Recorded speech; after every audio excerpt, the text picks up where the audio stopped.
talked about it actually, I think 2 Saturdays ago. And now it seems to be becoming an actual legitimate thing here about Matt Rule talking about or canceling. I think now it's official. He is canceling his spring game.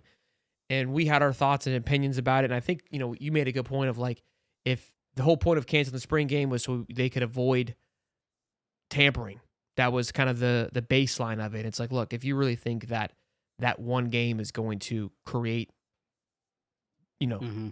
mayhem, if you will, in regards of tampering, you got another thing coming.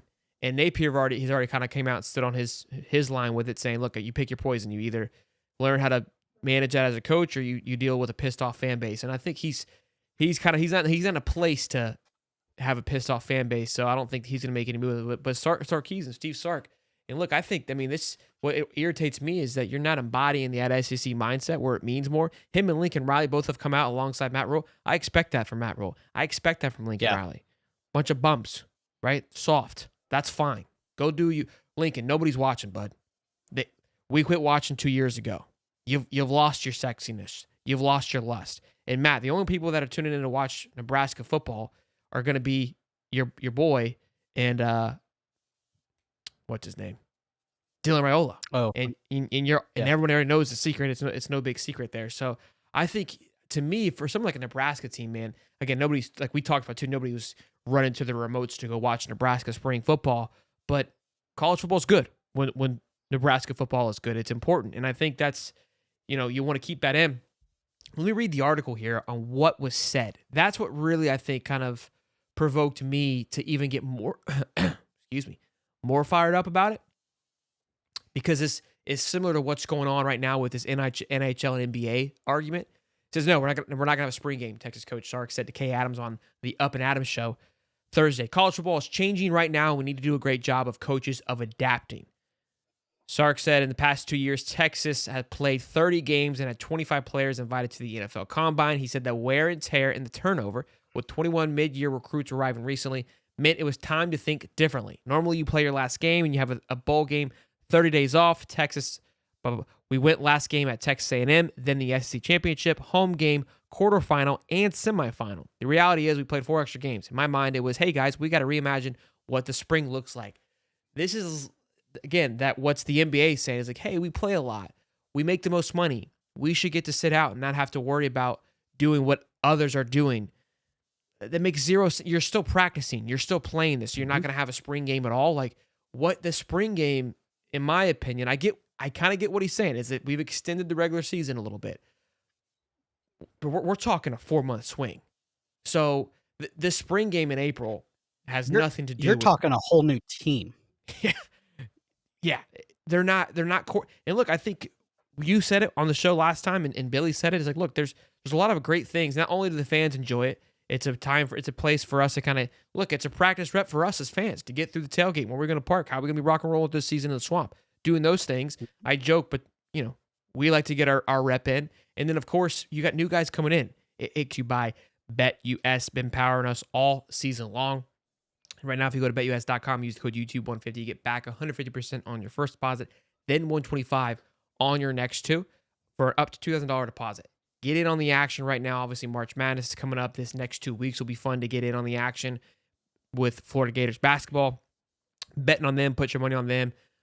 Plenty of other things you can get in on with that as well. Then, of course, we've got the horse race coming up in May. I know that seems far away, but it'll be here before you know it. So get in on after it. Let's get the jitters out of the way. Playing in the swamp for the first time, and it's for a spring game. It's electric. It's an absolute awesome time. Joey Slackman, good times. Joey came in last time. It was the biggest crowd he'd ever played in front of, and he was a 4-year senior in college. Again, he played at Penn, but you kind of get a little bit of a feel out of it. I don't know. I'm not a fan of it at all. I really think Sankey's got to step in here and say, look, you got to play. It's a money grab too, which is weird. Speaking of money grab, this is the worst. I should have retweeted it to you. So I watched a 5-minute deal on a media pundit say, well, the reason that they're getting rid of spring games is because it's a loss for the university, because they don't charge ticket admissions and they still have to staff the facility and and that. And then, the salary cap of revenue sharing, and it's fiscally not it's not responsible to have a spring game. Bro, college football makes billions and billions and billions of dollars a year. I think you Shut went up. one We extra get our billion. one free game. Forgot that it is free, and we make up for it in food sales. I'm sure that it's fine, and in clothing sales that day. I forgot that it is free, but Well, yeah, it's I a think $34 million net loss. Who cares? Have you seen a season ticket? They're $500, $600 a game. agreed. You cut the spring game, cut the ticket prices for me. Then the money that Jesus. you're saving from this, cut the ticket prices in half. We got 10 gifted high top memberships from Firm Handshake. My man, Firm Handshake. Appreciate you. Good to see you again. Last time when I said I hadn't seen him before, he was like, "What? I've been here all the time, and you're just now noticing it." I apologize for him, but thank you. But yeah, I hate this. I think that it's bad. Levi says canceling spring games are dumb, in my opinion. I mean, it gives every player a chance to go out there and show what they got. And agree, break the jitters. Canceling the spring game will prevent portal jumps. So that's where I disagree. Again, Them kids know. exactly. There's no way that they go out there and they have a spring game. Again, you could argue like someone like a Jaden Ball, who really kind of turned some eyeballs, I would say. And, you kind of heard, but we heard about it. It wasn't like these guys were secrets going into this. The noise about in practice gets out.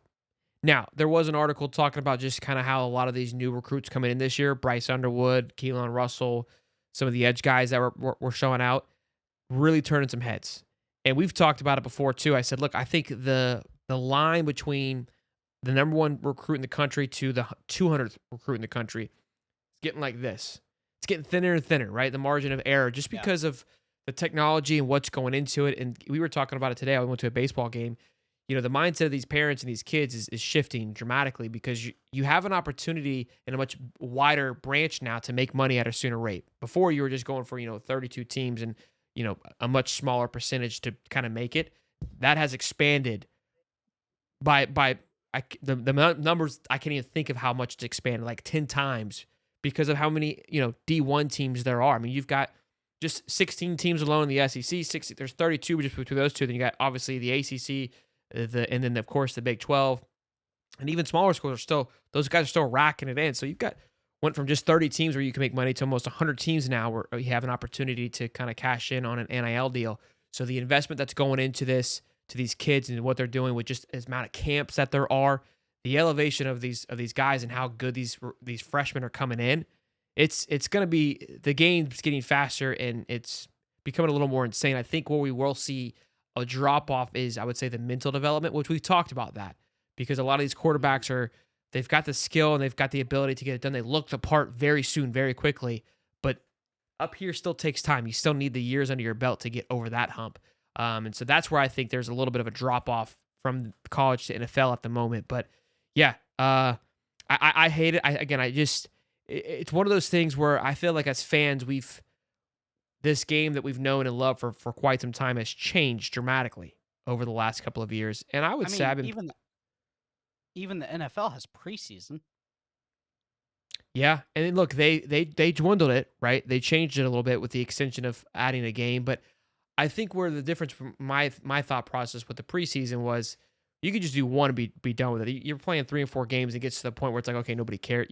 Nobody cares. I think that's where the NFL came into play. The spring game too is so far, like it's not even like correlated because it's so far in advance. You know what I mean? Yeah. It's 4 or 5 months ahead. I'm, It's a little fun I'm thing gonna for us say to kind this. of, it's pieces together from season to season.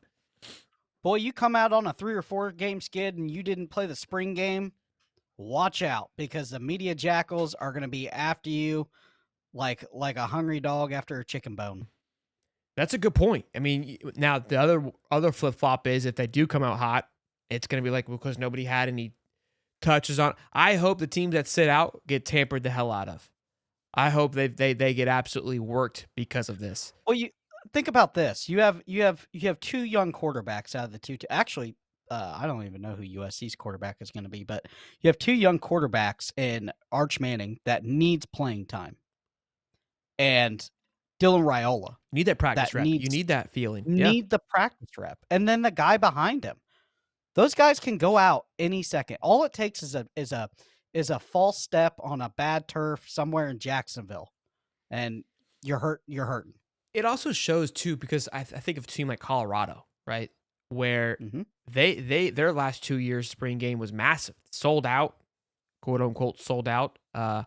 He aired on ESPN for the first year. I mean, it was a massive recruiting haul, just bringing energy to them, and they took full advantage of their spring game, which had like 3 people prior to that, and so I think they capitalized on it perfectly. Another point that Money says, look, I still remember going to the spring game in 2013 and saw Ronald Powell tear his ACL. Look, that's part of the game.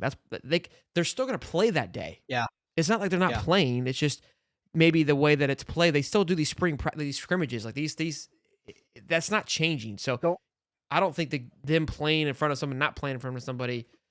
I mean, what's gonna happen is gonna happen. We can't. We try as fans. We try to think like, oh, if he wasn't, he shouldn't be playing. Like you can't think like that. That you. I mean, you could argue, oh, why play at all? Well, what? That doesn't make any sense. So I don't like to get into that rabbit hole of like, well, maybe we should sit out the last 4 games so that we can take care of them. It's like they're in a rhythm.